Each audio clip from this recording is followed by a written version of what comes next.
The next page is the front cover of Famimaga 64 magazine. It features artwork for the Game Wonder Project J2, alongside mentions of Super Mario 64 and other Super Famicom titles like Super Power League 4, Rantaro, and Shining Scorpion. The cover also advertises a bonus book for Dragon Quest Monsters 2, the Book of Exploration of Ruined Continent. The price is listed as 590 yen, and the issue date is August 9, 1996. This page is a full-page advertisement for the Super Famicom game Great Strategy Expert WW2 War in Europe. It highlights the game's features, including its SAB1 chip support for faster gameplay, over 150 types of weapons, and a scenario mode where players can alter history. The release date is August 30th, and the price is 9,800 yen. This page is an advertisement for Wizardry Gaiden IV, Throb of the Demon's Heart, on the Super Famicom, released on September 20th for 8,000 yen. It highlights the game's plot, where adventurers seek 3 sacred treasures in a world reminiscent of the Orient, and features like diverse character classes, a large number of monster types, and the ability to import characters from Wizardry Gaiden 2Ys. The page also advertises a drama CD release, and peripherals like the Turbophile Twin and ASC2 grip. The next page features Sakura Kasugano from the Street Fighter series, seemingly standing in a school hallway. The text reads, "I want to see Ryu again." This page is an advertisement for Street Fighter 02. The tagline is, "Summer, Sakura blooms." It highlights new features, like the original combo system, and a roster of 18 characters. Release dates and prices are listed for the PlayStation, Sega Saturn, and Super Famicom versions. Capcom's contact information and website are at the bottom. The page features gameplay screenshots with characters like Sakura, Ryu, Zangief, Chun-Li, Nash, Ken, Dan, and Dhalsim. The next page is the table of contents for the Famimaga 64 magazine. It highlights Great Monster Stories 2, The Search for the Phantom Continent Sheldrad, including a feature on Mr. Mario, Shigeru Miyamoto. There's a special Super Mario 64 Excellent Strategy book. Other sections include Famimaga 64 Ranking Box, a Satellite View Station article, Derby Stallion 96, and a Reader's Gift section. Also featured are articles on Hudson N64 Development Report, which takes a look at the 3D stick, Ultra Techniques for Super Mario 64, Rock On and Homing, and a new game calendar. The Game Index includes titles for the Nintendo 64, such as Wave Race 64, Zero 64, Kirby's Air Ride, tentative title, GoldenEye 007, and Pilotwings 64. For Super Famicom, it lists games like Earthlight Lunastrike, Winning Post 2, and Super Power League 4. There is a SD Gundam G Generation section covering multiple entries. This page previews upcoming summer games, highlighting titles like Energy Breaker and Great Monster Stories 2, with 9 games slated for release between July 26th and August 8th. It introduces Enix's first N64 title, featuring a female-type Gaijin character in Wonder Project J2, along with a preview of T&E Soft's 3D puzzle game Quanpa for the N64, reporting from a July 16th event. The page also covers Star Ocean for the Super Famicom, with detailed explanations of skills and item creation. Shining Scorpion for the Super Famicom is featured, teasing the mysteries behind the title character, while it offers helpful data strategies for sea fishing, also on SFC. A quick guide is present for those struggling with battles in Energy Breaker on the SFC. Finally, it touches upon Akazukin Cha-Cha, Ninpu Sentai Rival Tribe, and Super Power League 4, all for the Super Famicom. This page previews several upcoming games for the Super Famicom, set for release between July 26th and August 8th. Energy Breaker is highlighted as a strategic simulation RPG. Also featured is SimCity Junior, which allows players to create towns and characters. Ocarina 2 is also previewed, emphasizing its unique world and gameplay mechanics. Other games include Variete, a collection of table games, Earthlight Lunastrike, described as a more serious simulation game, and Spriggan Powered, a scrolling shooter where players can use power-ups. The page also features a section with character descriptions for variety, highlighting the game's unique opponents. The next page features previews of upcoming Super Famicom games, including Great Battle Story 2, Daikaiju Monogatari 2 from Hudson, scheduled for August 2nd, and 2 Super Famicom Turbo exclusives, SD Gundam Generation, Grips Conflict, and SD Gundam Generation, 1 Year War Chronicle from Bandai, both set for release on July 26th. Great Battle Story 2 is described as a role-playing game with engaging battles in a diorama-like field, with lots of exploration and hidden magic to discover. SD Gundam Generation, Grips Conflict, is a simulation game based on the popular Mobile Suit Z Gundam anime, focusing on mobile suits like Zeta. SD Gundam Generation, 1 Year War Chronicle, is also a simulation game based on the Mobile Suit Gundam anime. The page also includes a Super Mario Club section, where staff members share their opinions on various games. This page is a full-page advertisement for Star Ocean on the Super Famicom, highlighting the game's story, characters, and visuals. It advertises a price of 8,500 yen. The next page is an advertisement for Wonder Project J2, Koruro no Mori no Josette, announcing its arrival on the Nintendo 64. It features artwork of Josette and Pino, who also appeared in the Super Famicom version. The text indicates this is Enix's first title on the N64, and is the second entry in the Wonder Project series. It says that the adventure will begin. The game is described as an adventure featuring a mechanical girl. The release date and price are yet to be determined. This page details Wonder Project J2, Koruro no Mori no Josette, coming to the Nintendo 64, showcasing the evolution from the Super Famicom. The game stars Josette, a mechanical girl, who is said to be smarter and cuter than Pino from the previous game. Players communicate and guide Josette, and her actions change based on the player's influence. The items on screen are now displayed in polygons. Gameplay includes training Josette using Bard, a bird-shaped robot, and the animation patterns are about 1.5 times greater than previous titles. One screenshot shows Josette throwing back a book in anger, highlighting her dynamic animations and polygon-based objects. This page introduces Josette, a state-of-heart mechanical human from Wonder Project J2, Koruro no Mori no Josette, for the Nintendo 64. Described as a Gaijin, mechanical human, she's presented as more advanced than Pino from the Super Famicom game. The page details Josette's components and functions, highlighting her battery, heart, brain, and the ocarina she wears. Her limbs are slender yet capable, and her expressions change based on the player's influence. The page also introduces Bard, a bird-shaped robot, who acts as an interface and assists Josette. The game allows the player to convey their intentions to Josette via the 3D stick, affecting her actions. The next page focuses on teaching Josette human emotions in Wonder Project J2, Koruro no Mori no Josette, for the Nintendo 64. It explains how the bird-shaped robot Bard helps convey the player's intentions to Josette. The A button is for positive emotions like agreement and interest, B button for negative emotions like disagreement and disinterest, and the R button for neutral or indifferent reactions. A comic strip shows Josette meeting a fisherman and learning how to respond in different situations using these buttons. As she experiences new things like returning home, learning about Aisatsu, greetings, and discovering her liking for a stuffed animal, the player guides her through dialogue choices, shaping her understanding of the world. This is all so she can learn and remember to do things herself.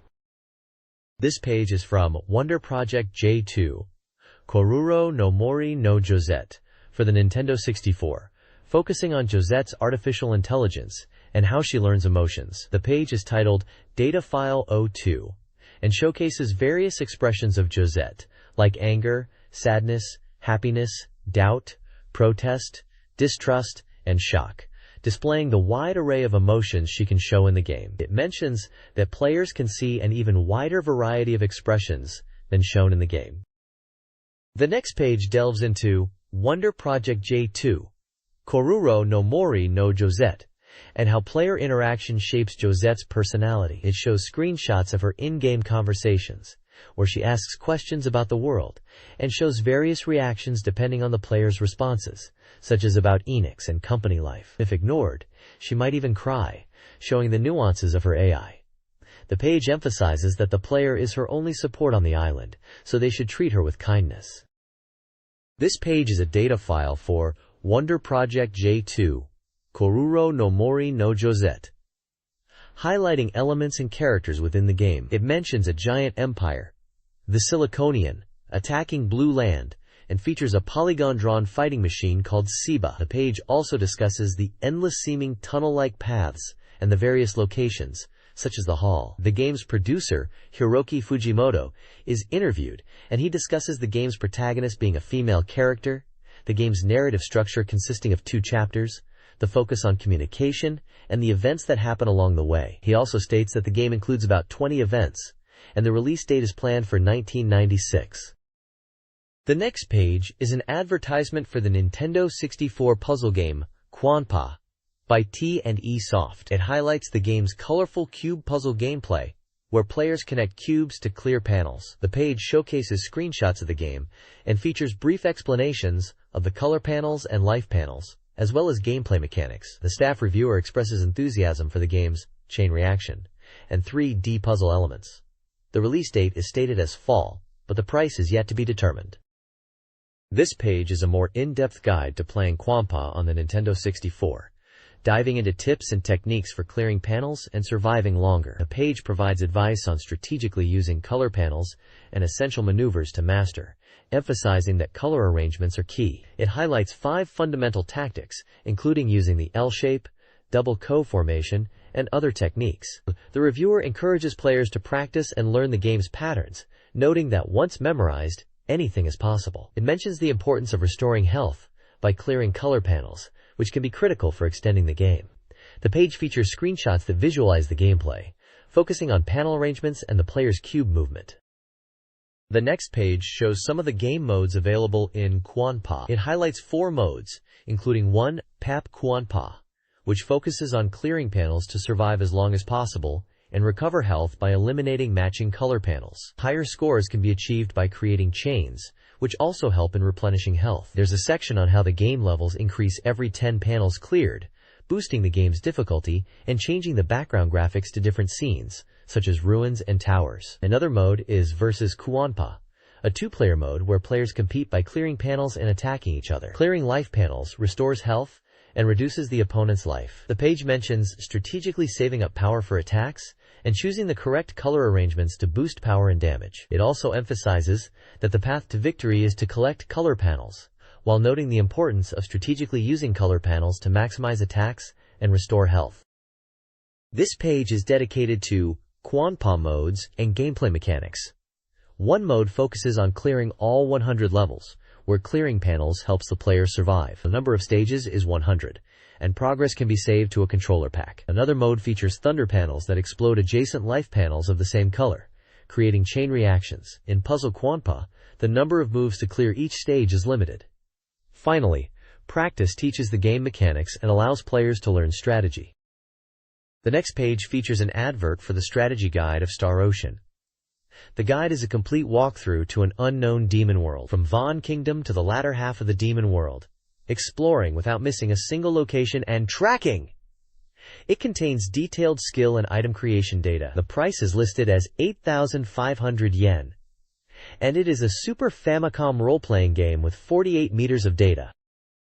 This page is a guide to the Super Famicom game Star Ocean, with a flowchart to help players navigate the opening of the game. It provides tips and tricks for both the present and past storylines. In the present storyline, the guide covers defeating bandits in Klatos, going to Coolstown, gathering herbs in Mitorex Mountain, defeating Elworm in the Kalnus, saving Dohayan, and heading 30 years back in time. The past storyline walkthrough covers finding Iria's clothes, recruiting Shiva, running errands for the shopkeeper in Hot, defeating pirates, resolving a murder in Astral, and finding the Eye of Truth in the Page Shrine. It also gives tips on how to find Ikria's clothes, how to recruit Shiva, how to deal with an optional event, and how to defeat the sea pirates. Tips are given on what level you should be at, and any helpful items you should have.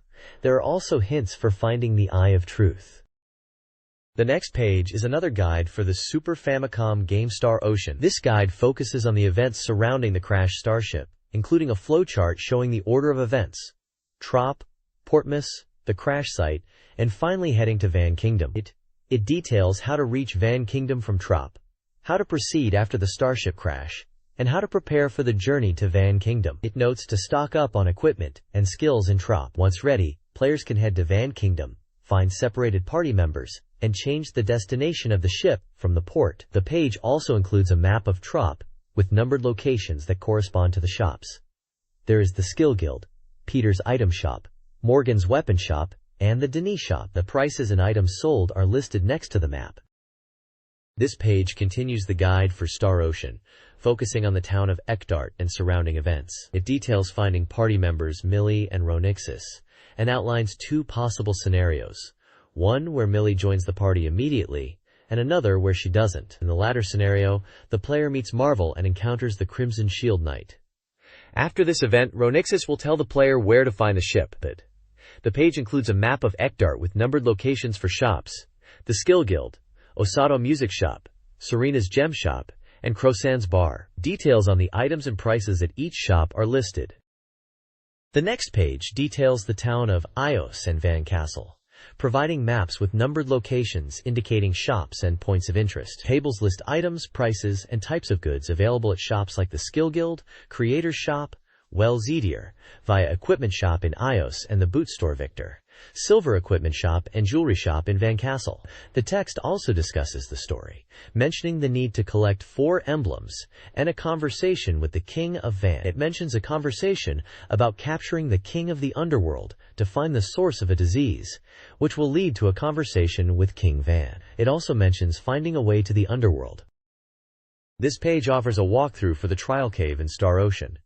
It advises players to stock up on items like Rise-Lect bottles in Van Castle before entering the cave. The guide points out that while there are 3 doors in the cave, only the middle one leads to the correct path, and warns players about enemies like Pile Shelly and flying magic users. It also highlights the importance of ignoring the stone tablet's advice about making noise. The page includes a map to help players navigate the cave.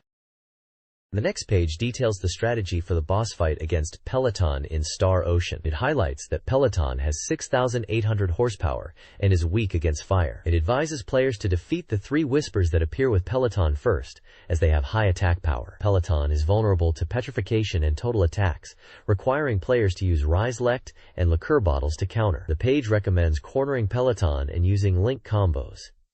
Equipping a stone check accessory is also advised to reduce petrification chance. The page includes a map guiding players to the switch puzzle and save point, and instructs to press the switches in the order of east, based on a hint from a stone tablet, and notes that some switches are hidden in the previous room.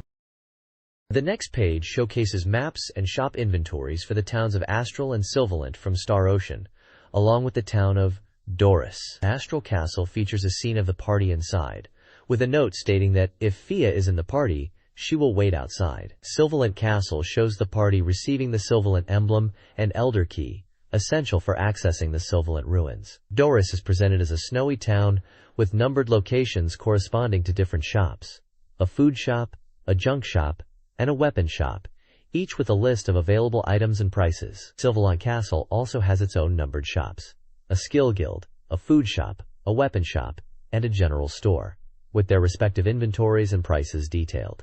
This includes items like Woolrun Sword, Franvelge, and various types of armor. The next page is about a dungeon area in Star Ocean called More Castle Treasure Vaults. The page advises players to empty their inventory before entering the treasure vaults, and to make sure to open all the treasure chests. It mentions that powerful weapons and armor can be found within, but they can only be used inside the treasure vaults, and will be taken back by the minister, Bulkway, upon exiting, so players will not be able to keep them. Despite this, it encourages players to equip the gear, as it is useful for fighting the enemies inside. The article mentions that this event happens automatically when you arrive at Moor Castle. It advises players to purchase resurrection bottles before attempting the dungeon, because once inside the dungeon, the player cannot leave to buy more. There are screenshots of gameplay in the castle, and the text also lists the treasure chest contents and stats, including a longsword +1, Dwarven Mail, Dwarven Guard, Dwarven Helmet, Plate Greaves, a Tinderbox, and a Pickaxe. Each item has an attack, defense, hit rate, and evade value. This page continues the strategy guide for Star Ocean, focusing on the Moor Castle treasure vaults and the boss battle against Succubus. The page highlights the Succubus boss fight, listing her stats: 25,800 horsepower, 50 MP, no weaknesses, and advises players to focus Succubus's attacks on Ratty due to his high HP and defense. It warns that her spear attack deals significant damage, potentially defeating characters in one hit, especially magic users and warriors. The author recommends having a healer like Millie or Joshua in the party. A screenshot shows the party taking damage from the boss. It also notes that any character other than Ratchi are instantly killed, and can be revived using a resurrection bottle. A map of a section of Moor Castle's treasure vault is displayed, indicating the location of the Succubus boss and a save point. This Star Ocean guide details navigating the Palg Shrine's deepest levels to find the Eyes of Truth. The route involves Van Castle to Troy, Palg Shrine, Van Castle again, and finally the uninhabited island. Players should stock up before entering, as there are no shops nearby. The guide explains 3 switches linked to upper-level doors, recommending activating the bottom one, but noting that it blocks earlier areas without security R. It provides instructions to get security B, requiring security R and activating a switch, by examining a computer. Detailed maps with lettered locations and a save point are included, clarifying connections via arrows and English letters, and Japanese katakana for switch connections. The next page provides a map of the deepest part of the Palg Shrine in Star Ocean. It warns about the enemy L shape, which requires magical attacks and to avoid being cornered. The guide details how to get security R by investigating the computer in the room, and mentions how to input the password with hints from Uria's dialogue. It also describes finding the Eyes of Truth, activating switches, and the route needed to clear the dungeon, with a save point provided. This page focuses on what to do after the events at Palg Shrine in Star Ocean. The party returns to Van Castle, where they are interrupted by monsters attacking the castle. After the events, the party must then head to a southern, uninhabited island. From the port of Sylvolent, use the ship to travel, where Ronixus will use the Eyes of Truth to open a portal to the demon world. If the journey is too difficult, then level up around Sylvolent.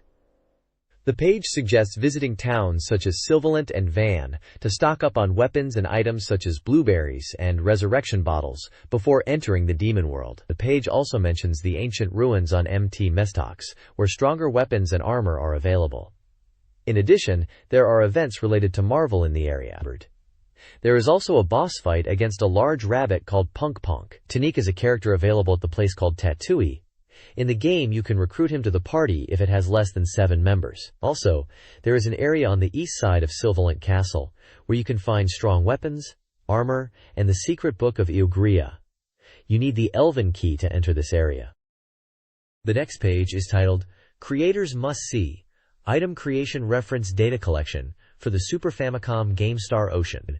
It highlights item creation within the game, especially cooking. The page suggests that item creation is a unique system and can greatly affect the difficulty and enjoyment of the game. Cooking specifically allows players to make food items from ingredients, affecting HP recovery, and having different selling prices. It details that combining 5 ingredients will yield different results based on skill level and random chance. High cooking skill levels increase the chances of making good dishes, and tables show the effects of various foods, their recovery percentages, and sale values. The page advises using cooking to make money, noting that selling prices vary and players should take advantage of price differences. Cheaper ingredients can be turned into valuable items. It also touches on character-specific favorite foods, which fully restore HP and MP when consumed. This page continues the guide for Star Ocean on the Super Famicom, focusing on crafting items.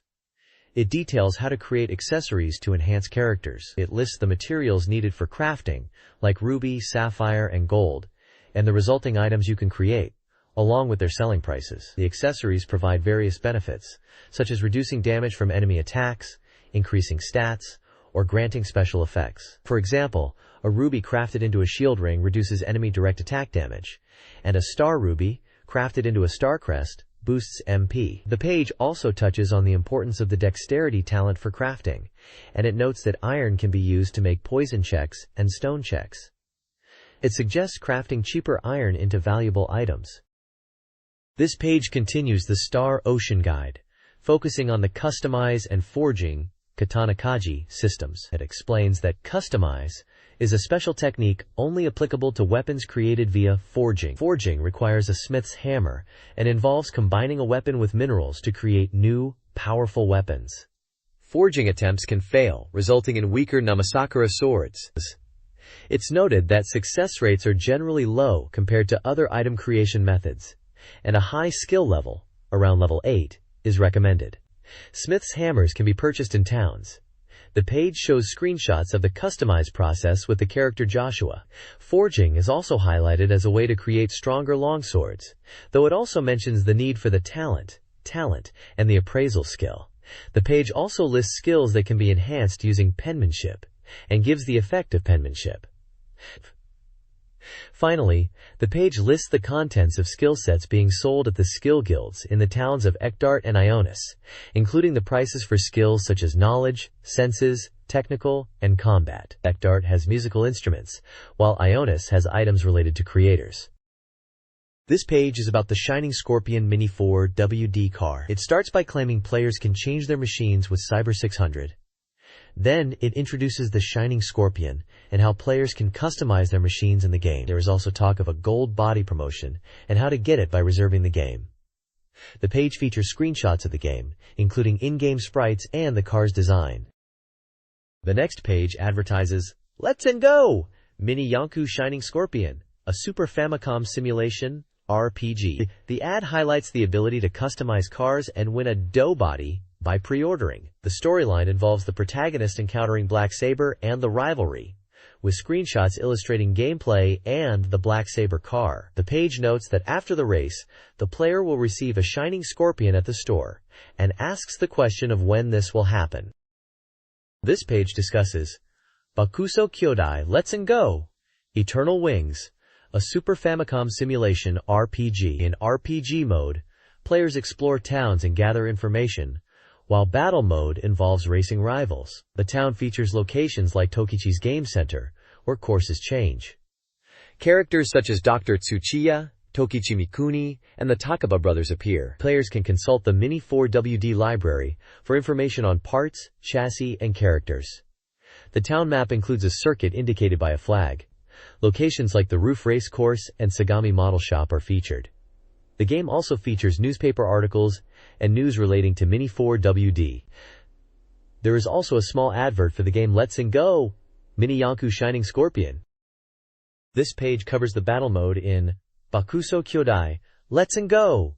Eternal Wings for the Super Famicom, with 12 types of courses available. It emphasizes the importance of part selection and course-specific settings, focusing on course features like the 5 connected segments, including Jump Stand Under the Cliff Cave Course, Desert Course with limited visibility due to sand, Iron Course requiring torque power, and Ice Course where grip is crucial. The article also humorously recounts the author and friend's obsession with Mini 4WD, including buying Black Sabers and upgrading them, their fascination with beak spiders, and their current immersion in Broken Grig. It mentions future coverage of Broken Graces and model customization. The next page is a full-page advertisement for Super Trump Collection 2 on the Super Famicom, promoting a giveaway of 100 Nintendo 64 consoles. Other prizes include amusement park tickets, rice, and telephone cards. The campaign runs from July 19th to the end of August.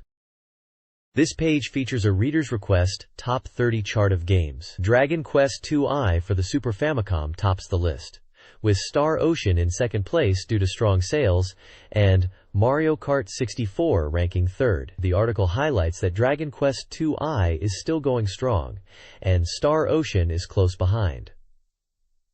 Bokujo Monogatari, Harvest Moon, is also mentioned as a game to watch. There's excitement for the upcoming Game Boy Pocket release and the potential of Furai no Shiren GB, Mystery Dungeon Shiren the Wanderer GB. The top 3 games are highlighted with descriptions. Dragon Quest II is in a league of its own. Star Ocean has about double the points from the last time, and Mario Kart 64 is the top N64 game. The next page shows the Famimaga reader's ranking of new games. It highlights that 9 games were considered, more than the previous edition. The page features reviews and ratings for several Super Famicom games. Puzzle Ninja Tama Rantaru, a puzzle game based on the popular anime, gets a total score of 19.24. Super Puyo Puyo Tsuru's Iron Arm Trial receives a rating of 21.86. And it notes that you can create your own levels. Nishijin Pachinko Story 2 is a pachinko game with a score of 19.92. Imagination Science World Gulliver Boy receives 18.97. Parlor Mini 2, a pachinko game, gets a score of 20.53 and includes CR Yajikita and CR Fruits Passion. Finally, 2 SD Ultra Battle games are reviewed. SD Ultra Battle Ultra 7 Legend at 19.87 and SD Ultra Battle Ultra Man Legend at 19.55. This page shows Famimaga 64's ranking box, featuring reviews and scores for a few Super Famicom games. First is SFC Traverse, an RPG by Bampresto, with a rating of 20.93, noting that the menus are hard to read, and traveling between towns takes too long. The reviewer regrets buying it, despite being drawn in by the free scenario. Next, SFC Super Famiturb exclusive, Pipuipi Ninja World, an action game by Bandai, gets a score of 20.40. It mentions using shurikens and other items to destroy enemy camps.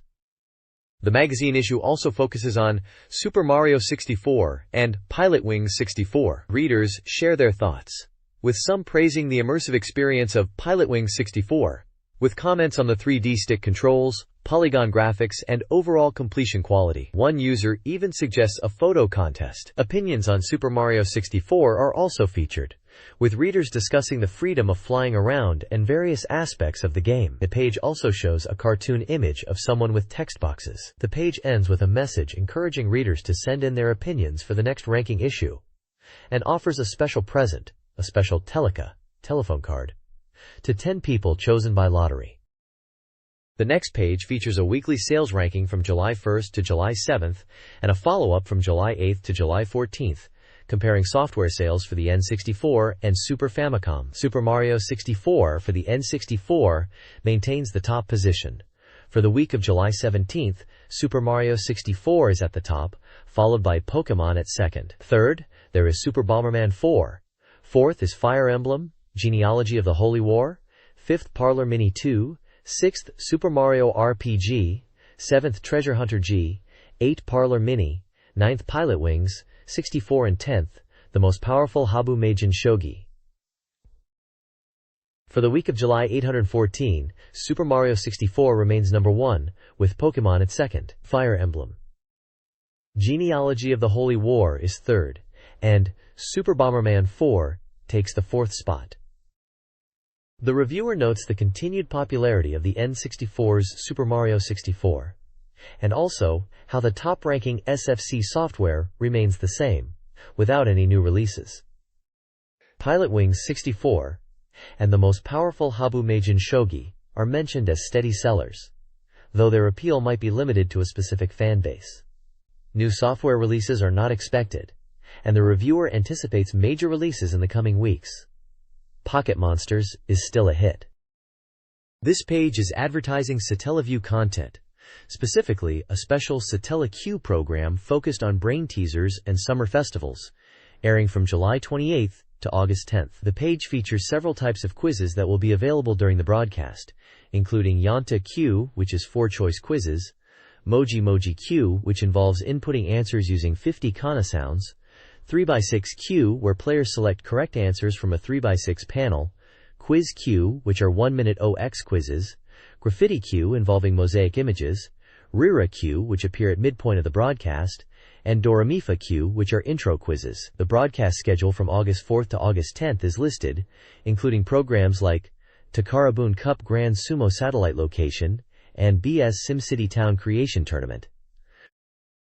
The next page features reader reviews of Super Mario 64. One reviewer praises the smooth 3D controls, while another mentions feeling motion sickness due to the camera. Some appreciate the level design and variety of moves, while others find the analog stick uncomfortable or the camera angles frustrating. One finds it boring, whilst other users love the nostalgic look of the visuals. Specific points mentioned include the difficulty of camera angles and the issues of losing orientation, and the fun of power-ups. One reviewer humorously describes making Mario take naps and snore in the game. Other games mentioned in passing include Super Mario Kart, R.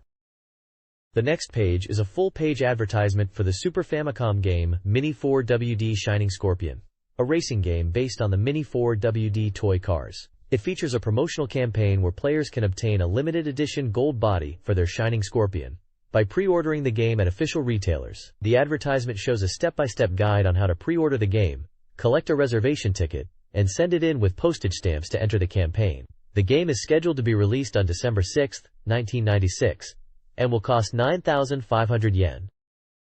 The next page features a black and white image of Hideki Yukawa, along with other prominent Japanese scientists, and a question about the small number of Japanese Nobel Prize winners in natural sciences compared to America. It lists 433 Nobel Prize winners in total, with 175 from America and only 5 from Japan. Hideki Yukawa, Shinichiro Tomonaga, Ryo Esaki, Kenichi Fukui, and Susumu Tonagawa. The page explores reasons for the disparity, suggesting a lack of focus on science and technology in Japan, and encourages fostering curiosity in children to cultivate future scientists, ending with the slogan, "Do your best, Japanese science and technology." This page is an advertisement for the Super Mario 64 Excellent Strategy Book, a guide covering courses 10-13, with follow-ups on courses up to 5. It features an interview with Shigeru Miyamoto, discussing the secrets behind the development of Mario 64, as well as the Legend of Zelda and Mario Kart. The strategy guide focuses on the final courses, specifically 10-18, and includes information such as the green switch locations, and is available for 9,800 yen.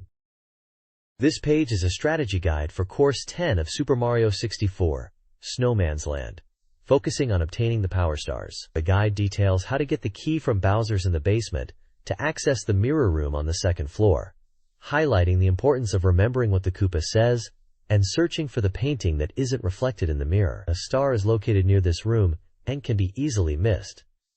The guide covers how to ride on the big snowman's head and how to avoid the wind. It also details techniques for riding on the penguin's head. The guide mentions a green timer, which is accessible via a 2-jump from the waves in the ground, and a second 2-jump on the penguin's head will get Mario to the goal.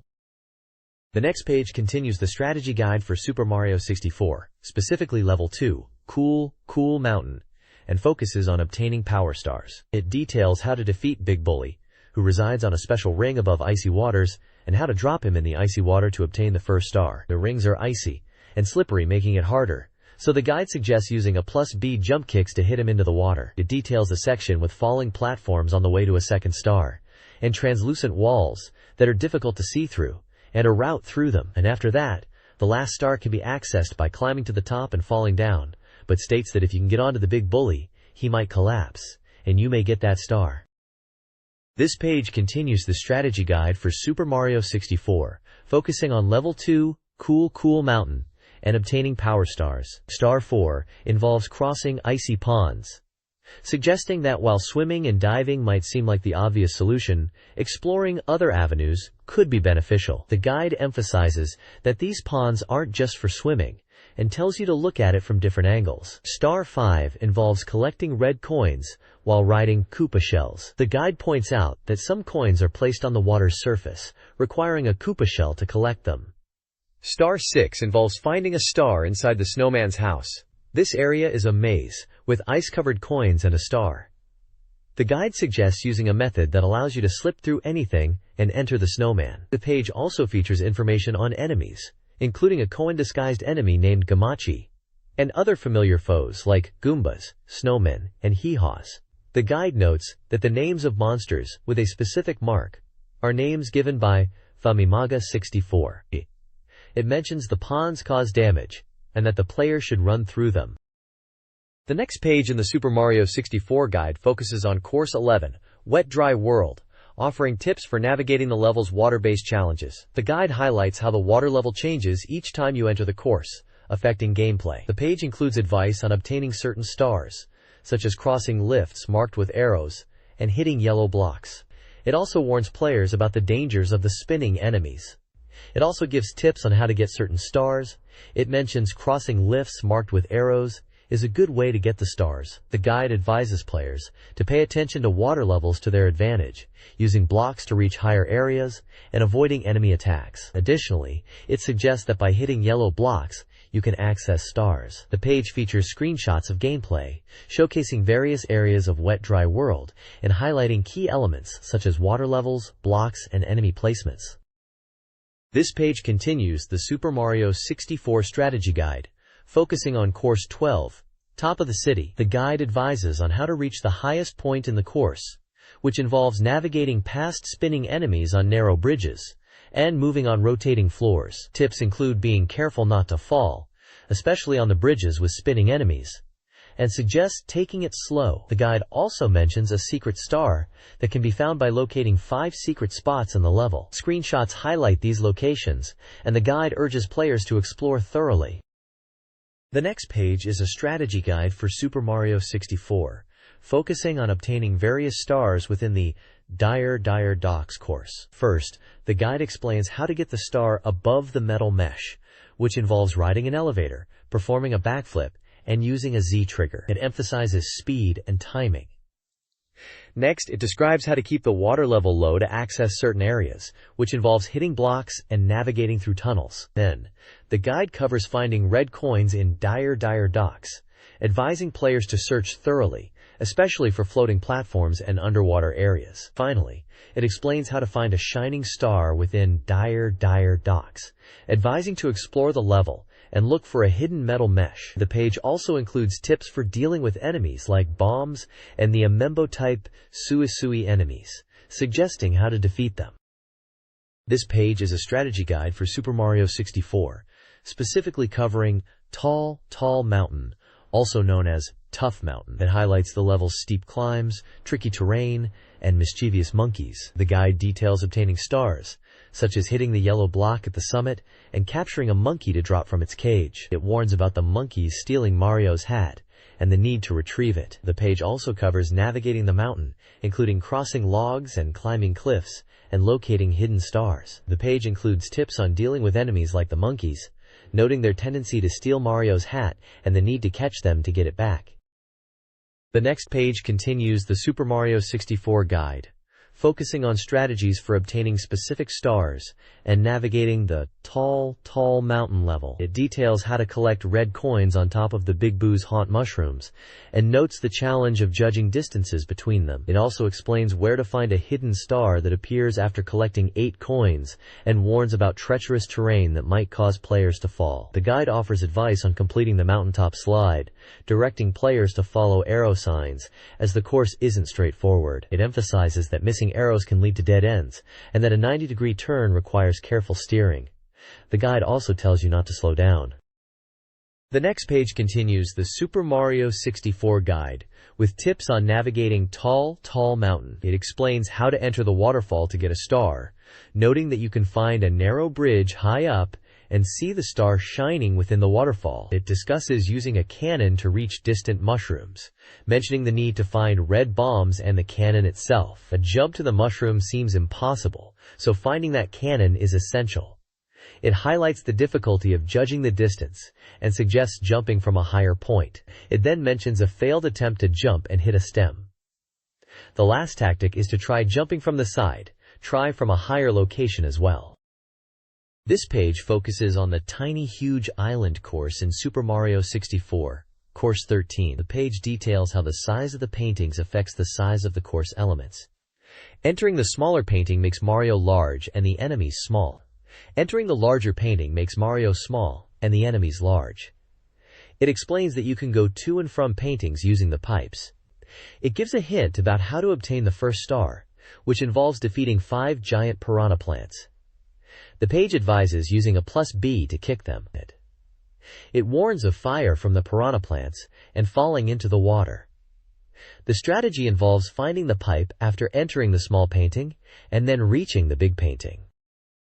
The next page provides tips for Tiny Huge Island in Super Mario 64.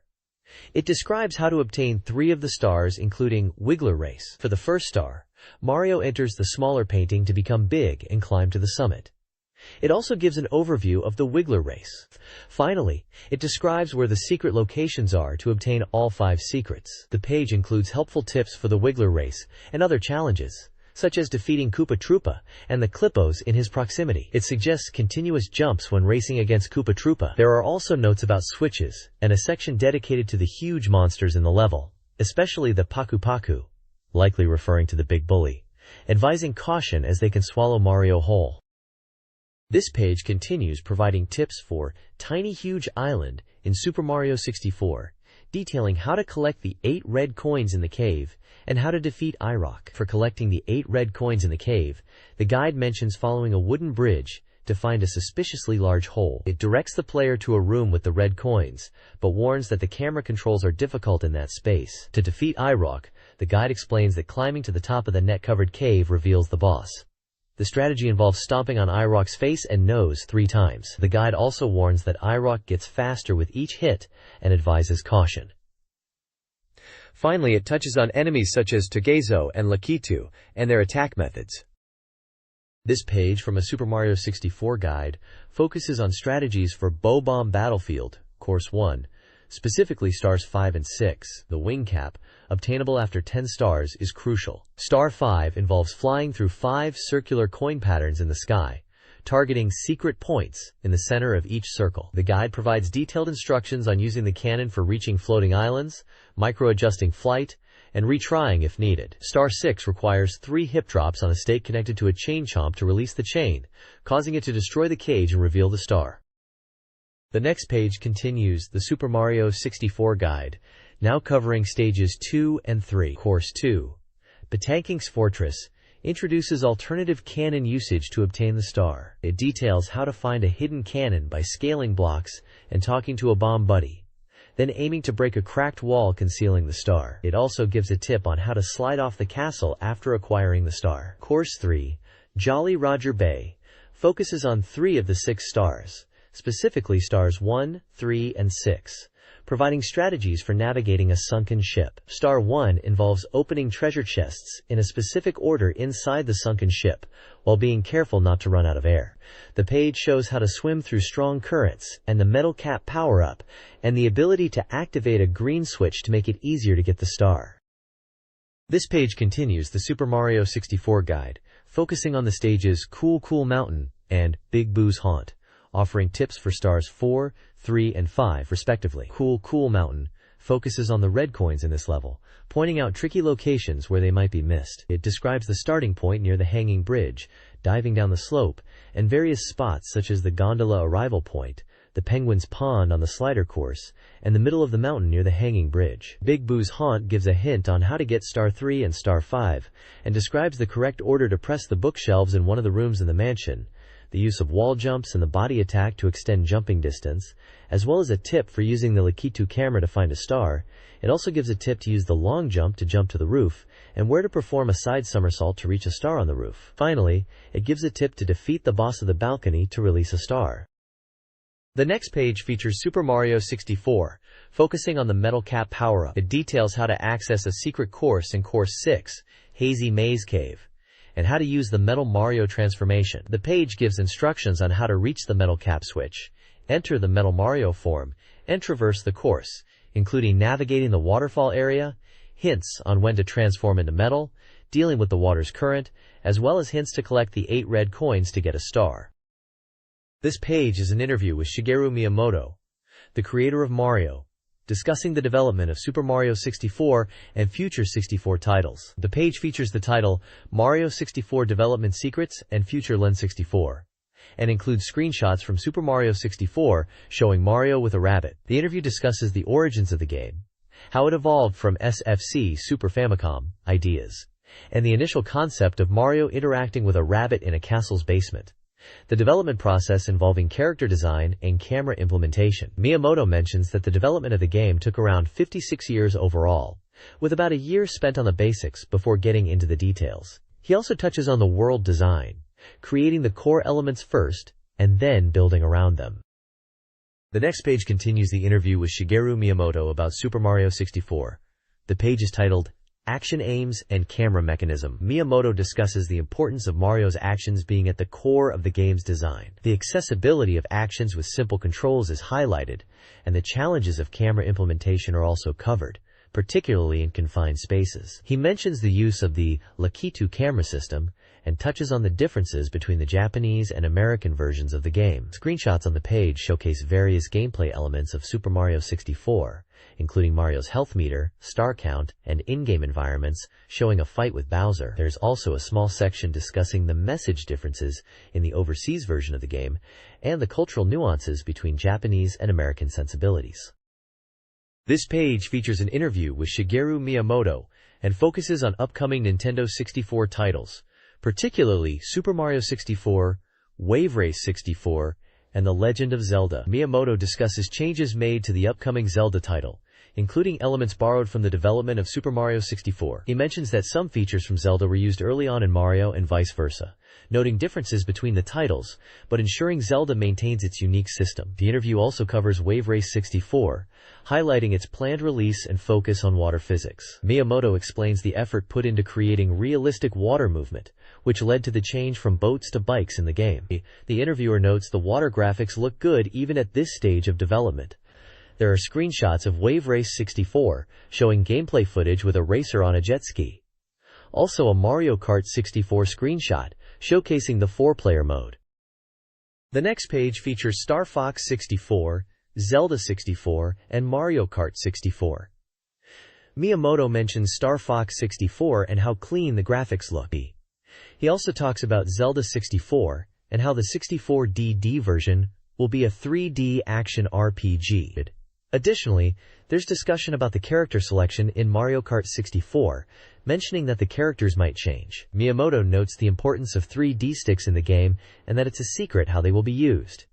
He also says some characters are still being chosen. The page includes screenshots from all 3 games. There is an image of the Star Fox ship flying above a city. There is also an image of Link from Zelda 64 fighting some enemies. Finally, there is a character select screen from Mario Kart 64. This page features a queue and a section regarding the use of polygons in Nintendo 64 games. Miyamoto talks about why Nintendo is focusing on polygons for 64 games, stating that they allow for a wider and more expressive game world. He mentions that while 2D games can still look good, polygons are essential for creating a sense of scale. Miyamoto also acknowledges concerns about people not liking polygons, and says they are trying to make polygons more appealing to everyone. Miyamoto also discusses the advantages of the N64's hardware. The N64 is able to create polygons more efficiently than previous consoles, but he notes that the most important thing is that the N64 gives developers the freedom to create whatever games they want. He also touches on the limitations of older consoles like the Super Famicom. Finally, Miyamoto briefly discusses the future of online gaming on the N64. He acknowledges that the current online infrastructure is not perfect, but he says that Nintendo is working to improve it. He also expresses his desire to see online gaming become more widespread in the future. Screenshots are included from Super Mario 64 and Mario Kart 64. This page starts with a Q&A about Luigi's role in the Mario series, where Miyamoto discusses Luigi's development, the importance of his character, and his absence from Super Mario 64. Miyamoto assures fans that Luigi is still important and has a role to play in future games. He mentions that Luigi's model has been updated over time, and he is now more versatile. He mentions that in Mario Kart 64, Luigi even gets his own camera angle for 2-player mode. Miyamoto also comments on the controller pack and 64DD, saying that more information will be released soon. Lastly, Miyamoto gives a message to fans, assuring them that Nintendo will continue to deliver high-quality games for the Nintendo 64, and that buying the console will be worth it. A screenshot from Mario Kart 64 is shown. The next page is an advert for Super Mario 64. Bowser and Mario are prominently featured, with text indicating that there are many stars to collect within the game, beyond just those that Bowser has taken. The text encourages players to explore all the different ways to enjoy Super Mario 64, implying that simply collecting stars isn't the only way to play. It asks if the reader has already collected all the stars and encourages those who haven't to look forward to future strategies. This page features leaders ranking 96 for Super Mario 64, presenting player feedback from postcards sent to the editors. It categorizes the feedback into positive and negative aspects of the game, focusing on what players liked and disliked. Some comments include praise for the music and level design, with one player noting their 3-year-old was able to play the game with ease. Another player highlighted the 360-degree movement and the engaging level design. Some players found the camera difficult to control. One player admired the battles with Bowser and thought Mario was cool, while another player found the controls difficult to master. Others praised how the sounds and voices made the game more immersive. The next page continues the player feedback from the leaders ranking 96 for Super Mario 64. Players share their thoughts on the game, with many praising the graphics and the immersive 3D world. Some found the controls difficult at first but grew accustomed to them. One player mentioned that even a 1st grade student could enjoy the game. Other comments expressed surprise and excitement about the game's new features and gameplay. One player summarizes the game as, "Die! No way!" and included drawings of Bowser and Mario. Some specific feedback includes the difficulty of the camera, the stress of falling due to control errors, the engaging environments, and how some players are hooked on collecting power stars. One reviewer mentions, "This is one word. Wonderful. I had the same feelings as when I played Super Mario 1. This page is an advertisement for various game retailers across Japan, promoting a special reservation campaign running from July 25th to August 31st. The ad displays the logo of Shining Scorpio, a reservation system, and lists stores in different prefectures, including Hokkaido, Aomori, Akita, Iwate, Miyagi, Yamagata, Fukushima, Niigata, Nagano, Gunma, Tochigi, Ibaraki, Saitama, Tokyo, Kanagawa, Yamanashi, Shizuoka, Toyama, Ishikawa, Fukui, Aichi, Gifu, Mie, Nara, Shiga, Kyoto, Osaka, Hyogo, Okayama, Hiroshima, Tottori, Shimane, Yamaguchi, Kagawa, Tokushima, Kochi, Ehime, Fukuoka, Saga, Nagasaki, Kumamoto, Miyazaki, Oita, Kagoshima, and Okinawa. It also lists a free call number for the Gold Rush campaign office. This page is about the Derby Stallion 96 game. It talks about utilizing the latest data in the game to create the ultimate racehorse. The article focuses on hidden breeding techniques, aiming to provide players with insights into the game's bloodline system and how to create unique and powerful combinations. It explores various breeding strategies and introduces newly added and returning horses in the game, revealing their bloodlines and potential. It goes on to explore new breeding combinations, with an emphasis on hidden breeding combinations. It discusses the importance of stability, speed, and other stats. The page also features specific horses, such as Monty Prince, Regulus, Rainbow Quest, Steelheart, and profiles 2 horses, Livria, who was a G1 horse, and Toshio Boy. It also includes lineage information, performance stats, and breeding tips for each, including things such as distance, growth, constitution, power, stability, and achievements. The goal of the page is to make breeders aware of the potential bloodlines and what to look for. The next page continues the Derby Stallion 96 coverage, diving deeper into the game's breeding mechanics and horse selection. It features detailed profiles of various stallions, including Brave Quest Roman, Steelheart, Gyrope Dyna, Monty Prince, Rainbow Quests, and Relaunch, with a focus on their lineage, performance stats, and breeding suitability. The article offers tips on how to best utilize these stallions to produce successful racehorses, considering factors like distance aptitude, temperament, and bloodline compatibility. It highlights the importance of understanding bloodline dynamics and selecting the right combinations to maximize a horse's potential. Specific attention is given to hidden breeding techniques and maximizing a horse's stats, such as the advice to breed Gyrope Dyna. The next page features an advertisement for the Sega Joyopolis amusement park, including information on events and goods. It gives an overview of Tokyo Joyopolis, which opened on July 12th. It has amusement facilities such as Time Fall. That gives you the feeling of free falling. There is a competition advertised on the page, with prizes including a Nintendo 64, a gift certificate, rice, and Sakura Itomo telecards. The page also briefly showcases Super Trump Collection 2 for the Super Famicom, indicating a bonus promotion.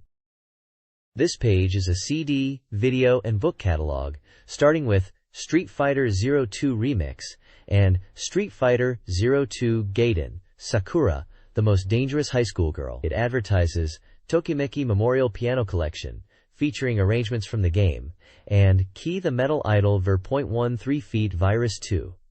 Also, there is Dance Revolution Volume 2 Toshinden 2 inches with remixes, and Monthly Tokimeki Memorial No. 1, a CD featuring radio dramas.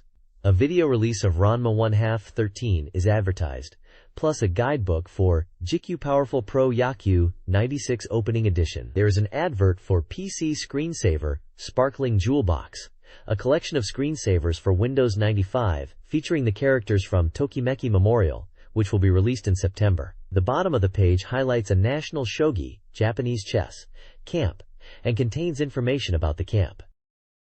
The next page invites readers to share their opinions and participate in a Famimaga 64 giveaway. 15 winners will be selected for each of the featured Super Famicom games: Akazukin Cha-Cha, Nintama Rantaru Special, Super Power League 4, and Daikaiju Monogatari 2. To enter, readers need to fill out the form on the right side of a postcard and include a 50 yen stamp. The deadline for submissions is August 8th, with winners announced in the October issue, released on September 20th. The page then lists an reader survey with questions about the reader's school, gender, age, frequently read magazines and game consoles, and preferred game articles and features. Readers are asked to indicate their interest in various types of content, such as Super Famicom, Famicom, Game Boy, Virtual Boy, Nintendo 64, and Sega Saturn game coverage. There are also questions to rate the value of game elements, like graphics, sound, gameplay, and originality, to help the Famimaga team improve the content of Famimaga 64 magazine. The page contains instructions on how to fill out the postcard correctly, using numerical examples. Finally, the names of winners from the Famimaga number 13 giveaway are listed, including winners for Super Mario 64, Saikyu Habu Shogi, Pilot Wing 64, Bokuju Monogatari, and Puzzle Nintama Rantaru. This page is a Famimaga 64 Readers giveaway, featuring a variety of games across different Nintendo platforms. Table 1 lists games for Nintendo 64, Super Famicom, and Game Boy with titles such as Wave Race 64, Super Mario 64, Earthlight Lunastrike, Dragon Quest II, Street Racer, SD Hiryu no Ken 2, and Pokemon 2. Table 2 features a list of articles to look forward to in upcoming issues. Table 3 lists various gaming magazines. Table 4 lists the compatible game consoles. The next page is a strategy guide for Umi no Nushitsuri, Legend of the River King Gaiden, Umi no Nushitsuri, a fishing game. The goal is to catch all the fish. It covers the different fishing spots, including the shore, beach, breakwater, island, and open sea, and how to get a fishing boat. It also details the equipment needed, such as fishing rods and bait, and offers tips for different locations. This page provides a comprehensive guide to selecting bait for Legend of the River King Gaiden, Umi no Nushitsuri. It explains how to choose the right bait to catch specific fish and includes a reference chart detailing different bait types, where to obtain them, stores, breakwaters, shores, islands, or the open sea, and their effectiveness against various fish species. The guide categorizes baits into several types: crab claws, seaweeds, such as green laver and sea lettuce, small fish, artificial bait, shrimp and crab, and shellfish. Each bait type is listed with its strength rating and the kinds of fish it attracts. The chart also indicates whether the bait can be bought at any store or is specific to certain locations. For example, crab claws are strong and effective for catching black porgy. A section on other special baits includes options like chrysalis and sea urchin, which are suitable for specific fish. The next page provides a guide on selecting the correct fishing gear in Legend of the River King Gaiden, Umi no Nushitsuri. It explains how to choose the right rods and reels, detailing the stats of various types of fishing poles, reels, and lines. It covers boat fishing rods, lure rods, trolling rods, and more, along with their effectiveness in different locations such as breakwaters, shores, or the open sea. The page emphasizes matching the gear to the size and type of fish targeted. The page lists boat rods, such as ship tip rods for hairtail and sea bream, ship medium-sized rods for mullet, ship reels for sea bream and horse mackerel, ship electric reels for splendid Alfonsino, ship large rods for yellowtail amberjack, and ship deep sea rods for splendid Alfonsino. It also covers lure rods, appropriate for rockfish and cod, and trolling rods for tuna and skipjack. It offers tables detailing reel rods, explaining the types of fish they are suited to and the locations they are best used at, plus tame no kiki rods. It advises checking fish market prices and selecting rods suitable for the target fish, also noting store locations for different types of gear, and reminds the player that you can only use the correct types of lure and rod together. The next page continues the fishing guide, focusing on weights, floats, baskets, and hooks for Legend of the River King Gaiden, Umi no Nushitsuri. It details different types of weights for breakwaters, casting, and boat fishing, along with floats, baskets for holding ground baits, and sinkers. It explains how to select the right float based on the fishing style, giving examples of floats for general use, sensitivity, deep water, and night fishing. It describes basket types for attracting fish and sinkers used with weights. Finally, it provides information on different hook types, emphasizing matching the hook size to the target fish and offering advice on hook selection. This page is a strategy guide for Energy Breaker. The article focuses on helping players navigate the game, which involves interacting with townsfolk and solving puzzles, much like a traditional RPG. It offers advice on actions players should take during their adventure. The guide provides tips on how to advance through the story and provides information on key characters and locations. The player is tasked with recovering their lost memories. The guide specifically mentions recruiting Runnard in the Forest Sea and meeting the fortune teller, Selphie, in town. The guide mentions key locations and characters to find, like the fortune teller Selphie, and details that going with Arintran to the fortune teller's mansion will lead to Mayamera showing the way. Selphie will tell you about the General of the Gale, which will lead you to a quick meeting with Leon. It also highlights the importance of using items effectively in battle, such as poison scrolls to weaken enemies, especially bosses. The article shows screenshots of gameplay and details about party management. The next page provides a walkthrough for Energy Breaker, starting with stopping a runaway train in Kaitaku Town, which is plagued by poisonous gas. The strategy involves returning from the Wind Tree Sea and entering the train to stop it, by going to the front engine and operating the switch after pulling both left and right levers. It mentions that the cause of the runaway train are devices set by Limit. The player then needs to visit the Golden Palace, after which Emelina will pass a ruby to Drosy. It also details the scene where Leon and Limit spread the poison gas, and the guide points out that the alcoholic bar scene is full of zombies. You meet Emelina and the dog Bao, along with other people. The guide continues with how to rescue Stare at Drive Runnard's house. After getting the shining ruby from Kaitaku Town, head to Runnard's house, which explodes. After which, enter the underground basement of the house. It explains that Stare is the key to an ancient magic spell, and explains that you need to go to the back of the Waterfall of Wishes. The guide touches on fighting Unalef in the back room of the Waterfall of Wishes, and mentions how to obtain the two-part spell needed to enter. It notes that the two handwritten letters will reveal the incantation. There is also a segment about how to deal with Unalef. Finally, it shows a situation where Leon appears again. The next page continues the walkthrough for Energy Breaker.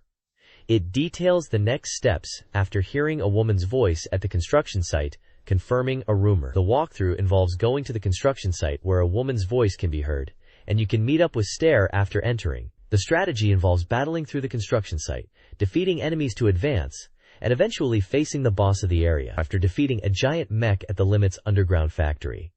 A key element is repairing the Gulliver robot, initially requiring a visit to Dr. Runnard's lab, finding Gulliver's blueprints at Limit's house, and delving into the underground factory to find the robot. The guide advises leveling up Drosy and Stare to prepare for tough battles ahead. The page shows the Gulliver robot being repaired. The guide moves on to the tower in the desert, detailing the events that unfold after reaching the top floor and time-slipping 40 years into the past. It involves being transported to the past. The tower suddenly appears within a desert. It is advised to use the elevator to reach the upper floor. This page continues the walkthrough for Energy Breaker, detailing the steps to take after the battle in Limit's underground factory. The walkthrough discusses encountering a younger Limit after time-slipping into the past. It involves finding Runnard's house key, located in a drawer in Runnard's house. The key is needed to unlock Limit's lab to proceed. You can visit the Emilo Hospital where Runnard and Elena are staying, then investigate the mysterious abandoned house, which turns out to be Limit's lab. The guide mentions visiting Emilo Hospital, Kaitaku Town, and the abandoned house. The walkthrough details events in the past, including Stars defending the people against an onslaught of creatures. Then a visit to the Waterfall of Wishes, where Runnard expresses his desire to bring Elena back to life. The guide covers topics like entering Limit's underground factory, finding a time machine in the Tower of Sand, and time traveling to the past, The guide provides a chart of the route to the final stage, including details on obtaining treasures and summoning techniques, and events that unfold throughout the game. Specific locations and events are covered, such as Isari's house where items can be obtained, the entrance to the volcano, which requires defeating a series of hidden enemies, and the Golden Sands Desert. Various towns and locations like Orga Town and Kaitaku Town are also mentioned, along with battles and strategies for each area. The next page is an advertisement for the Super Famicom game, Akazukin Cha-Cha. It features the main character Cha-Cha and her friends, promoting the game as a role-playing adventure based on the popular anime and manga series. The text highlights the game's story, characters, and battle system, promising a fun and engaging experience for players. The game involves forming a party to defeat the enemies, with the ability to power up by collecting hearts. The battles are conducted with 4 different commands, and the approach is distinct for each character. Characters and scenarios are highlighted with captions such as Cha-Cha who can transform, and Leah attacks with her unique abilities. Game screenshots show the game's world, map navigation, and battles with the ability to support each other with magic. This page features the Super Famicom game, Akazukin Cha-Cha, a role-playing adventure based on the anime and manga. The storyline begins with Cha-Cha going to a carnival and getting caught up in events that lead her to an alternate world. She becomes the hero to rescue the king, and is joined by 3 friends to venture into this alternate world. Characters encounter a monster named Dodori Thremor, who is after the throne, turning characters into stone. To return to the original world, the characters must search for mirror fragments and solve puzzles. The game features a battle system, where players build their party and defeat the enemy. The screenshots show the game's navigation and battle system. Quote. The next page showcases Ninja Boy Rantaru Special, an action game where you control the ninja apprentice Rantaru and his friends to thwart the evil Haposai's plans. You will need to rescue Danzu, who has been kidnapped by the Dakutake ninja. The game features 3 types of stages: adventure, athletic, and minigame stages, each offering unique challenges. In this game, Rantaru and Kirimaru have different abilities, which is needed to navigate the terrain to defeat enemies, and collect items, which can be done by attacking certain spots. There are character-specific actions, like Kirimaru's wall climbing and Rantaru's grappling hook. Common actions include shuriken and ninja sword attacks. Items include apples for bonuses, a red orb for invincibility, and scrolls for buffs. It is scheduled for release on August 9th at a price of 8,800 yen. The next page features Ninja Boy Rantaru Special, detailing the game's story, where Rantaru and friends must retrieve stolen magic stones and rescue Danzu from the Dakutake ninja. It showcases various gameplay elements, including athletic stages, where players must avoid obstacles like falling rocks and pitfalls. The game includes adventure and minigame stages, where the player has to sneak in, avoid fireballs, and navigate traps inside caves. Rantaru can collect items and power-ups, such as clothing to defend from attack, an egg to restore health, and shuriken. The page highlights a secret game corner and a bonus game with panel matching for rewards and the ability to power up Rantaru. The next page is an advert for Super Power League 4, a baseball game for the SFC, with a scheduled release date of August 9th. The advert highlights the game's realistic graphics and detailed player data based on the '96 season. It showcases the game's features, including fully rendered player details, simulation of player movements, and various camera angles. It also highlights the real-time commentary by announcers Kenji Fukui and Natsuko Kojima, the game's replay features, and the enhanced graphics capabilities.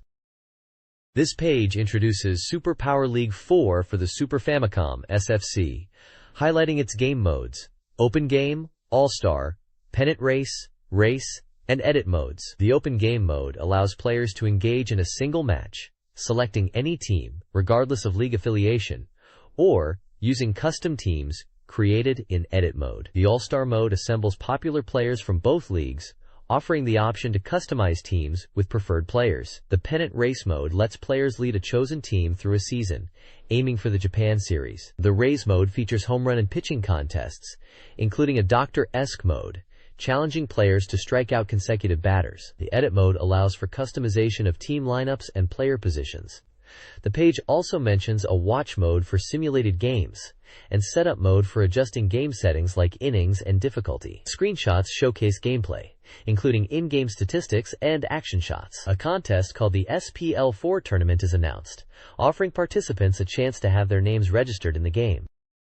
The next page is a full-page advertisement for Enix's lineup of manga and comics from Lig Fantasy Comics, focusing on titles being released in July. Featured prominently is Fire Emblem, Genealogy of the Holy War, along with Star Ocean Official Guidebook, Violinist of Hamilton 2, a light novel, Super Mario Short Comic Theater with Mario, Yoshi, Peach, and Luigi, and Dragon Quest IV Panel Manga Theater. Also showcased is the Happy Boy manga. The ad emphasizes new releases and the excitement of reading twice a month. This page highlights the Super Famicom Turbo add-on and the SD Gundam Generation series, specifically Zanskare War Chronicles and Colony Confrontation Record. The article notes the games are coming to the Super Famicom Turbo and features mobile suits from V Gundam and G Gundam. It mentions the Gundam game lets you experience Gundam fights and features suits like Shining Gundam and God Gundam, and comments on the feeling of Gundam. Zanskare War Chronicles focuses on strategic unit deployment and customization. You can change equipment before sorties and use support units for long-range assistance and assault. The page also showcases screenshots and stats from each game, including units like the Saikamu Fortress Engel Hilo from Zanskare War Chronicles and Master Gundam from Colony Confrontation Record. There's an announcement that SD Gundam Generation Grips Conflict and 1 Year War will be released. The text promotes the ability to customize units and prepare for future installments, and the release date for the two games is July 26th. The Super Famicom Turbo is explained, stating that it uses 2 game slots for trading items and playing games together, and that the affordability is appealing. The planned 3 games for August will be released on the 23rd. This page is a reader submission section titled RGB Maniac, focusing on swimsuit-themed fan art for the Famimaga 64 magazine. The page is filled with various reader-submitted illustrations of characters in swimsuits. One drawing features a girl in a blue swimsuit, which the artist says suits her. Another pictures a muscular man in a swimsuit with a funny caption. There are also renditions of characters like Ryu from Street Fighter Zero and the main trio from Seiken Densetsu 3, Secret of Mana 2 in the West. Characters from Fire Emblem are depicted. Sailor Moon characters appear, as well as some original creations. The editor notes there were many swimsuit-themed entries, mostly featuring girls. They also mention they like drawings of muscular male characters that are intended to be funny. A reader writes in to ask about their favorite aspect when playing RPGs, and they respond that story is important to them, especially romance. A reader expresses interest in a character designer, Sugimori, signing their copy of the magazine. They also discuss what RPGs readers are into, and what about the visual and character designs they focus on. The editor reflects on how fast 7 months has gone, and discusses plans for the next issue with the reader. The next page, titled A Favorite Game, features reader submissions about their favorite games and why they love them. One reader raves about Romancing Saga 3, praising the character designs by Tomomi Kobayashi and the music by Ito Kenji. The section, Maniac 4-Panel Comics, includes 3 short comics. One is about a Kappa character who wants to be liked for who they are, another features characters from a game, and the final comic is about the game Dragon Quest. The Maniac Gallery showcases fan art. It features illustrations from various games, a drawing of characters from Tales of Phantasia and Energy Breaker, as well as a Star Ocean fan art, an illustration based on the game Light Fantasy 2, and fan art featuring Angela from the game Seiken Densetsu 3. There's a small blurb advertising the magazine's submission address for fan mail and artwork. This page is a guide to increasing lives in Super Mario 64. It details advanced techniques to greatly increase Mario's remaining lives, starting with tips for the World of Darkness Bowser level. Collect 1,000 coins to change the displayed lives, adding lives each time Mario takes damage. One trick involves collecting coins after the fire disappears, and then, if you collect 1,000 coins, Mario's life count changes. One image shows that if your life's display M1 and you use a 1-up, the game will sometimes set you to 0. Other images show if you start with M25 and use a 1-up mushroom. Other images show that starting with M128 lives and taking damage will reduce the life count to 100. The next page in Famimaga 64 features tips and tricks for Super Mario 64. It starts with how to fly with the bird in Bomb Battlefield. You'll need to enter the course and get the On the Bridge of the Fortress Power Star first. After re-entering the course, Climbing to the top of the tree near the start will prompt a bird to offer you a ride. It details how to catch the bird, and warns that the bird will tire and drop you after flying for a while. The page also describes a hidden passage in the Cool Mountain stage. When you go down the snowslide, there are 4 coins in a row, and if you hit the wall there, you will enter a secret passage. The bronze coin section introduces the bomb battlefield course, and describes a trick where you run around a stake to make 5 coins appear in it. It also offers a trick to increase remaining lives, and describes what happens when you collect 1,000 coins. It details how the displayed number changes, and what happens when you collect coins after the fire disappears. This page features a section called Everyone's Message Board, with tips and tricks for Super Mario RPG. One contributor shares that they achieved a high score of 113,000 points playing a minigame in Super Mario RPG. The page then highlights treasure hunter tricks for the game Rudra's Hidden Treasures. One trick involves finding a hidden item in a church, and another concerns obtaining money in the Dahara forest. There's also a tip on how to get the Stragule sword later in the game, after the Day of Eclipse event, when you reach the town of Danulf. This page showcases Super Ultra techniques, focusing on the game Fire Emblem, Seizen no Kaifu. Fire Emblem, Genealogy of the Holy War. The page details how to repeatedly exploit a bazaar in the game, by saving and resetting after shopping, to refresh the available items. It also describes an event in Chapter 5, where Arden gains a power-up, and how to trigger it by positioning him near a cliff in Zaxxon Castle, after making sure he has a love interest. This boosts his skill stat by 5 points. A guide to the battle system is included, teaching the player how to master the counterattack move. This page features tips and tricks for Fire Emblem, Genealogy of the Holy War, focusing on Arden, a less popular character. It begins with anecdotes from readers of Famimaga 64, then highlights how to obtain the chasing ring for Arden in Chapter 2, making him more attractive to female characters, but also noting its limited use for him due to his low speed. The page details where to position Arden to trigger the event where he gets the chasing ring item. The page then moves on to provide information about hidden horses in Derby Stallion 96, with registration codes for Playvest Roman and Gallop Dinah, 2 powerful horses, as well as information about their parents. Also, details on a quest in Dark Half, involving visiting a suspicious house, talking to a man, and answering no to his question, which rewards the player with 3 units of fascia. This page showcases Super Ultra techniques for various games. It features a character called Kenichi Wazahiko, who introduces the techniques. First, there's a technique for Fishing Koshin, unlocking free mode, where all stages are accessible after completing the game once, by holding the B button during reset. Next, for Pilot Wing 64, there's a trick to view the ending anytime after collecting bronze medals in all extra games, involving selecting "Congratulations" from the options menu. A section on Pocket Monsters, Pokemon, describes how to obtain specific HMS, hidden machines, by buying items from the department store rooftop vending machine and giving them to a girl on the same floor, such as 13, Ice Beam, 48, Rock Slide, and 49, Tri Attack. The page includes a guide to gyrocopters in an unknown game, instructing players to adjust speed with the A and B buttons and utilize missiles strategically. The next issue of Famimaga 64 will be released on August 9th. This Famitsu 64 message board features various game tips. Pilot Wing 64's ending unlocks with bronze medals in extra games. Super Mario 64 players can ride the Bat-Tanking after defeating him in Course 2.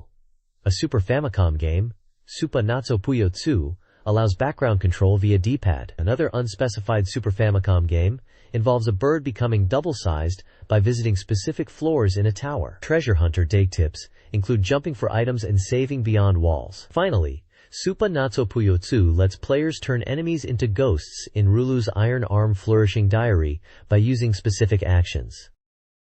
This page shows various tips and tricks for Super Famicom games.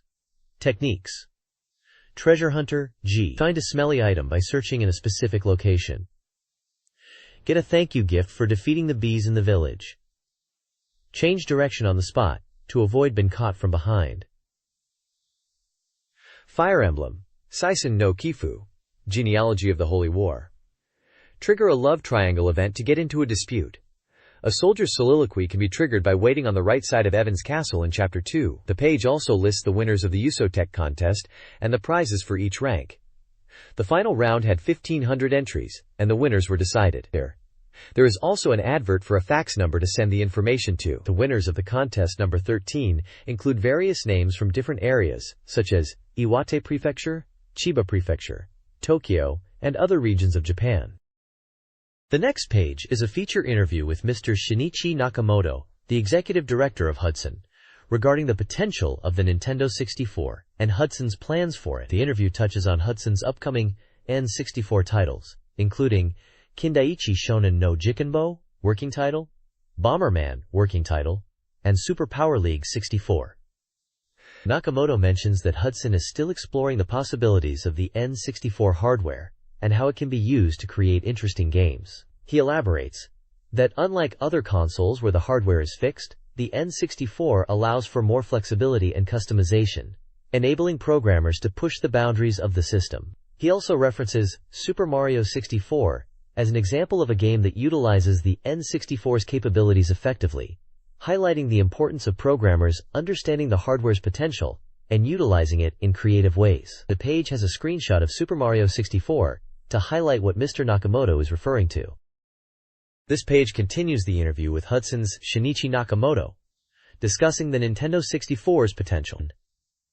Nakamoto compares the N64 to flour, a versatile ingredient that can be used in many ways. He emphasizes that it's up to developers to find creative ways to use the hardware, highlighting the freedom and potential for innovation. He also touches upon the limitations of developers only using a few effects, that most developers are not using the full capabilities of the N64, and the need for developers to move beyond preconceived notions and explore new possibilities. Nakamoto then brings up the topic of Seita's Saikyu Habu Shogi, praising its focus on speed and performance. He compares the game to having just a fast RISC CPU that runs the game. He feels the future lies in multiplayer games, and he notes that Hudson will continue to focus on multiplayer games, and mentions Hudson's upcoming Bomberman game as one of those examples. The page features an image of Saikyu Habu Shogi, along with a photo of Toshiharu Habu.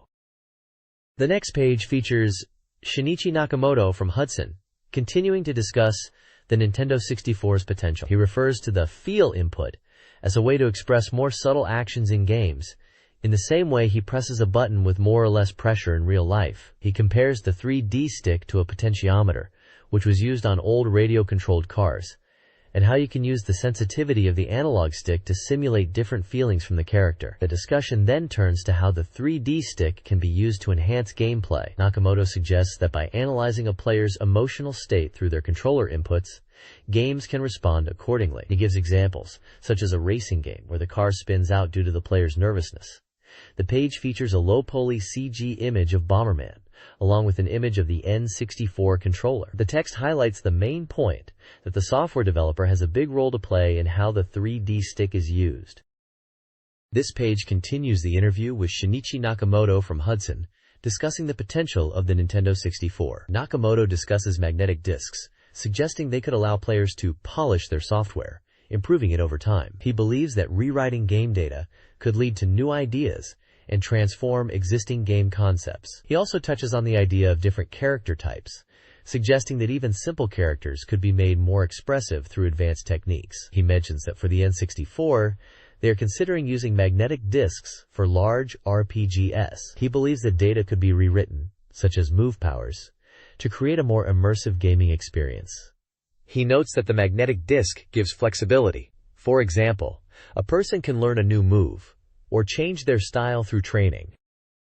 This page features Winning Post 2 Program 96 for the Super Famicom, a horse racing simulation game. It highlights the use of the latest data, including thoroughbreds like Ramtara, which can be used in the program. The game boasts updated rider and horse data, allowing players to enjoy races with 96 data. It mentions the game is fully compatible with the new Central Horse Racing program, including the NHK Mile Cup and Autumn Flower Awards. The game is scheduled for release on October 4th, with a price of 9,800 yen, and will be 24 meters plus 256 KS RAM. The page also features screenshots of the game, showcasing the races. It highlights a new female rider, and mentions the appearance of the 4.6 billion yen thoroughbred horse. There's also a list of games mentioned in the magazine.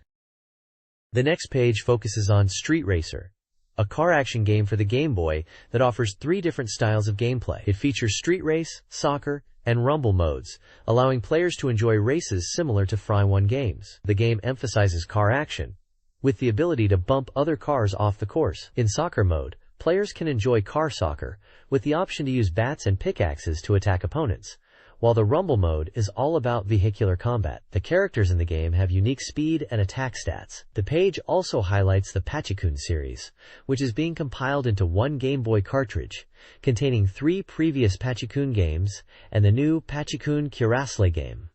This compilation offers 24 pachinko machines and includes Castle, which is a puzzle game where you stack the blocks and erase them, including a versus mode utilizing the link cable. The game is being published by Coconut Japan Entertainment, and it's a variety genre game. This page features 2 upcoming games: Super Space-Time Fighter, Pro Baseball King for the N64, and Magical Drop 2 for the Super Famicom. Super Space-Time Fighter, Pro Baseball King for the N64 showcases expressive character animations and boasts a wide array of character patterns. The game promises realistic depictions of players in action with detailed CG graphics of various baseball players. There are screenshots showcasing different in-game characters and perspectives. Magical Drop 2 for the Super Famicom is highlighted with new screenshots and information. It is a puzzle game where you line up 3 or more of the same orbs in a vertical row to eliminate them. The game features various modes, including Versus Mode. The Super Famicom version allows players to use boss characters and has 5 difficulty settings. Screenshots show the character select screen with character portraits and in-game puzzle action. The game is scheduled for release on September 20th. The next page previews the upcoming Tokyo Game Show 96, detailing exhibitors and events. Many Nintendo 64 titles will be on display. Some notable games include Super Space-Time Fighter, Pro Baseball King, Wonder Project J2, Doraemon, tentative title, Blade and Barrel, and an unnamed Konami title. Super Famicom games include Dragon Quest II-I, Street Fighter Zero-2, and Super Bomberman 4. Several companies, including Enix, Epoch, Capcom, Culture Brain, Kemco, Konami, Compile, Seta, Takara, T&E Soft, Data East, Pack-In Video, Hudson, Banpresto, and Human are participating. Events at the show include hands-on play of Wonder Project J2 at the Enix booth, daily giveaways at the Epoch booth, and X-Band modem experiences at the Centertainment booth. Culture Brain will host Nintama Rantaro tournaments, while Kemco will offer gifts. Compile will host Puyo Puyo tournaments. Takara will showcase game software and the HMD Dinovisor. T&E Soft will have a Quanpa competition, and Data East will host Magical Drop 2 tournaments. Tokuma Shuten Intermedia will promote Famimaga Weekly with commemorative merchandise. The show will be held from August 22nd to 24th at Tokyo Big Sight. Tickets cost 800 yen in advance, or 1,000 yen at the door for adults, and 400 yen or 500 yen for children. This page is an advertisement for Nintendo 64 software. Nintendo's 64 software lineup for the year is highlighted, featuring 14 titles scheduled for release at a price of 9,800 yen each. Among them are 5 new titles, including Yoshi's Island and F-Zero, known from the Super Famicom era. Nintendo is distributing pamphlets introducing these games from July 21st in toy stores. The games featured are Wave Race 64, which is set for a September release, with speedboat and jet ski racing on water. Star Wars, Shadows of the Empire for an October release. Lastly is Mario Kart 64 for November, which supports up to 4 players. A new character, Wario, will be in the game. There is also an unnamed title called Tetrasphere, a 3D puzzle game. The next page previews upcoming Nintendo 64 games.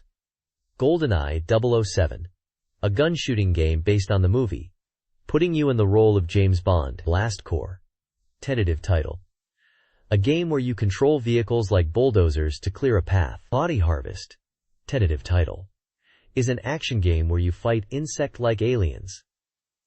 Yoshi's Island 64 will be appearing on 64 with details still to come. Kirby's Air Ride, tentative title, is an action game where Kirby rides a snowboard-like object. 064 which seems to be similar to the Super Famicom version, featuring futuristic races.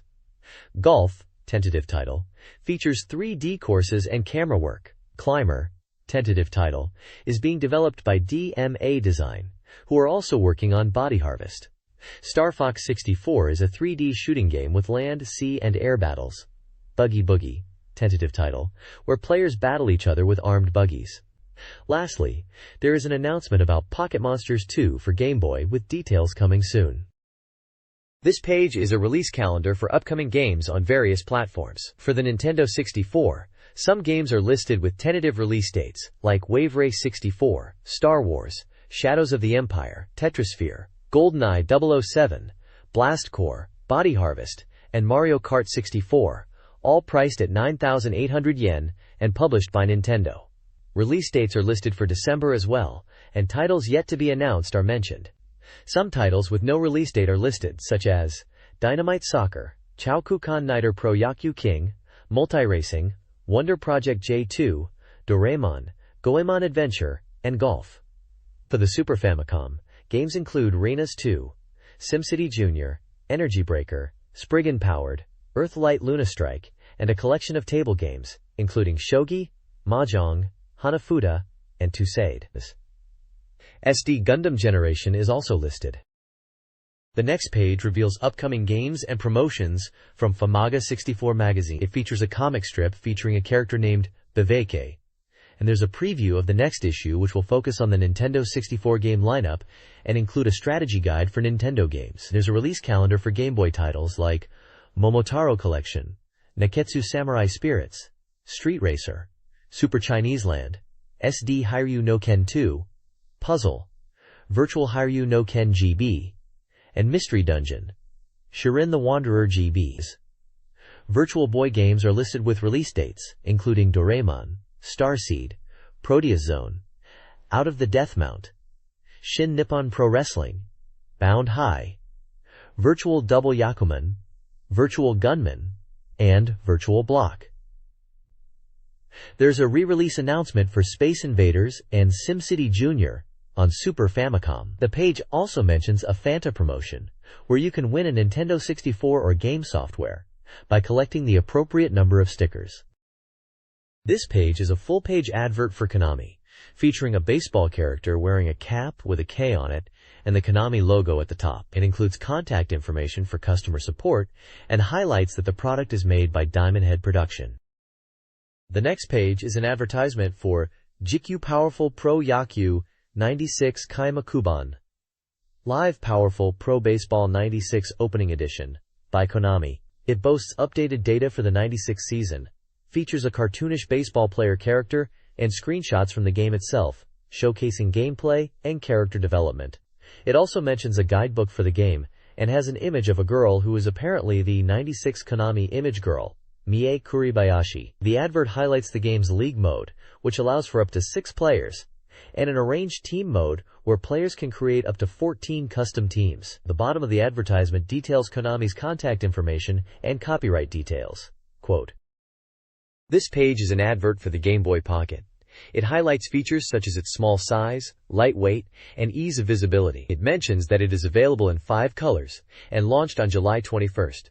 With a suggested retail price of 6,800 yen. Cartoon characters are featured reacting positively to the Game Boy Pocket, and the advert emphasizes how easily it fits into pockets.